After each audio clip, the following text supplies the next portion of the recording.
घंटों में और भीषण हो सकता है। इस तूफान का असर 5 राज्यों पर पड़ेगा। समुद्री किनारों वाले कई राज्यों पर तौकते का खतरा मंडराया है। आज महाराष्ट्र, केरल और कर्नाटक में भारी बारिश की आशंका है। तेज हवाओं के साथ भारी बारिश हो सकती है। 18 मई को गुजरात के तटवर्ती क्षेत्रों से तूफान टकराएगा। समुद्री किनारों पर एनडीआरएफ के 53 दलों को तैनात किया गया है। कल चक्रवाती तूफान तौकते पर प्रधानमंत्री ने बड़ी बैठक की थी। प्रधानमंत्री मोदी ने तैयारियों की समीक्षा की और बैठक में गृहमंत्री अमित शाह भी मौजूद रहे। कर्नाटक के गृहमंत्री ने कहा है कि कर्नाटक के तट से तूफान टकरा चुका है। कर्नाटक में तटीय इलाकों में 2 एनडीआरएफ की टीम को तैनात कर दिया गया है, जबकि 3 एसडीआरएफ की टीम भी तैनात की जा रही है।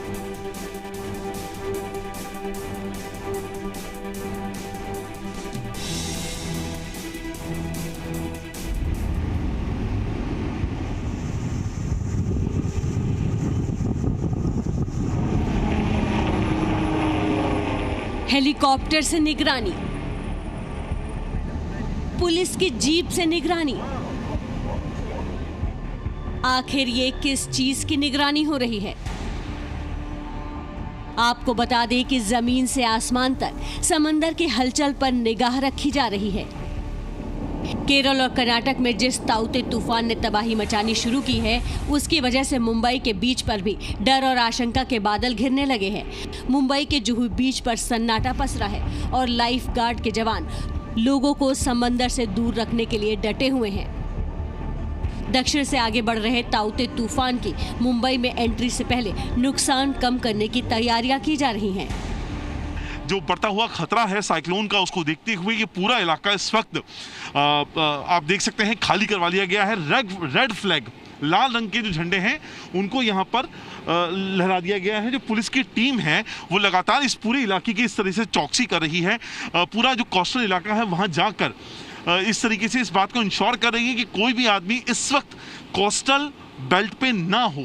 हमारे साथ रवि हैं। रवि जीव रक्षक ग्रुप से जुड़े हुए हैं, बीएमसी से जुड़े हुए हैं, फायर ब्रिगेड से जुड़े हुए हैं। रवि, आप बताइए क्या तैयारियां आप लोगों ने करी हैं, खासतौर पे इलाकों को खाली करवाने को लेकर? जी देखिए, लॉकडाउन की वजह से यहाँ पे अभी उतना भीड़ नहीं है, फिर भी हमारा तैयारी पूरी तरह से है। हर एक पॉइंट पे हमारे लाइफ गार्ड खड़े हुए हैं और उनके पास पूरा इक्विपमेंट है जो भी बचाने का है पब्लिक को। कितने लोग आपके वॉलंटियर्स इस वक्त इस काम में लगे हुए हैं, क्योंकि आने वाले 2-3 दिनों का मामला है अभी ये? जी सर, हमारे 10 लाइफ गार्ड है अभी फिलहाल तैनात। हर पॉइंट पे 2-2 लाइफ गार्ड है। ताउते तूफान का खतरा अभी दक्षिण भारत में है, लेकिन अगले 1-2 दिन में ये तूफान पश्चिम भारत की ओर रुख करेगा। ये तूफान आगे बढ़ने के साथ साथ और ताकतवर होता जाएगा।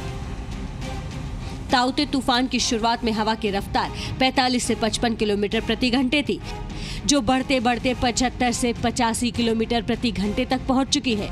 महाराष्ट्र और गोवा के तटीय इलाकों में ये तूफान 16 मई को 80 किलोमीटर प्रति घंटे की रफ्तार से गुजरेगा, लेकिन 18 मई की दोपहर तक ये तूफान रौद्र रूप में आ जाएगा और गुजरात के तट से टकराते वक्त इसकी रफ्तार 175 किलोमीटर प्रति घंटे तक जा सकती है।